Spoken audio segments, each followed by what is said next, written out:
rare time. I've been with hundreds of people who die, by the way. I'm there holding their hands, looking at them as they take their last gasp. It's a rare, 2 people maybe I've been with that were completely, absolutely good with the process. Why? Because they had lived at a full level. They had contributed. They had gained. And they realized that everything was flowing like the river. The river always has been, always will be. If you got up in a helicopter or a plane and looked down at the river, it's never the same, but it always does the same. The river changes inches sometimes every day in the direction. I've seen photographs over a 10 or 20 or 30-year period where you're shocked. The river used to go like this, and now it goes like this. But isn't it the river? Isn't that your life? The answer is yes.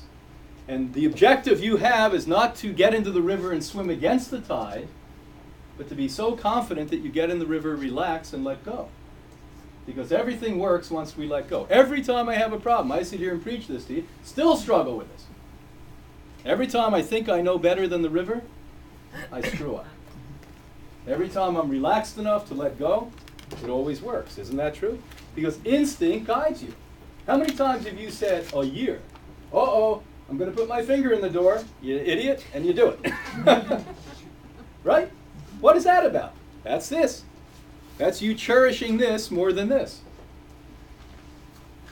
In Chinese, they have 2 names for the mind. And the one they love is the mind of the heart. This is the mind of the brain. But the mind of the heart is what we should be guided by. Now, I always picture the mind of the heart being like this extraordinary hand-carved wooden boat, a sailboat, that is so beautifully built and so strong, it, in effortless ways, can sail around the whole planet. That's the mind of the heart. The rudder is the mind of the brain. Now, of course, we need the rudder, but remember, most of us are in the middle of an ocean with a rudder with no boat. Isn't that what your life feels like many times? You're sinking, don't know where I'm going, where am I going, don't know what I'm doing, oh my God, what am I doing with the rudder, where's the boat? I'd much rather have the boat without the rudder than I would the rudder without the boat, wouldn't you? But wouldn't it be nice if you took the heart as being 95% of what we should be doing, and the brain as being, okay, I'm going to push it this way just a little bit. I'm going to push it that way just a little bit. Then you're living at a human level. If you're overwhelmed in any way, if something's happening to you, it's, oh, here it comes again. You are not living at a human level. When I've seen these remarkable healings occur, which I've seen by the thousands, by the way, people who are laying there, we were thinking, oh my God, they may not live till the end of the week, and here it is 30 years later. In 100% of the case, they learned how to sail with their heart. Every person I've ever known that failed, keep thinking too much. Do you follow me? This can destroy you. Now, not to say we shouldn't use our brain, but we should allow our brain rather than use our brain. Do you understand that? There's a major difference about imposing thought and harvesting thought. We impose thought by allowing our memories and our habits and our negative thoughts to keep saying no to us. That's imposition of the brain.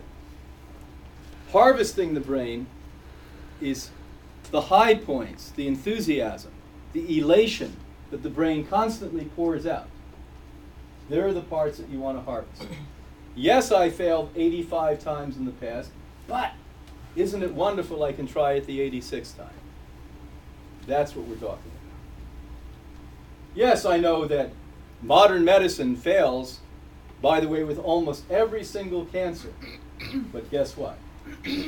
Because they told me I'm going to die, I'm going to show you I don't have to die.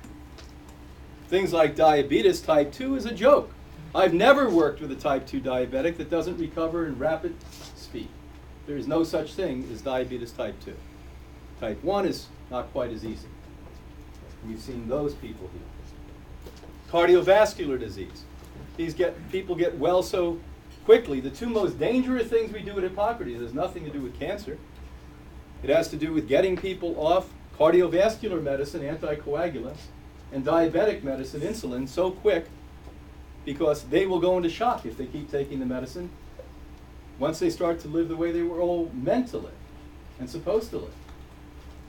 The longest time it ever took us to get a diabetic off medicine, the worst cases, type 2, were 6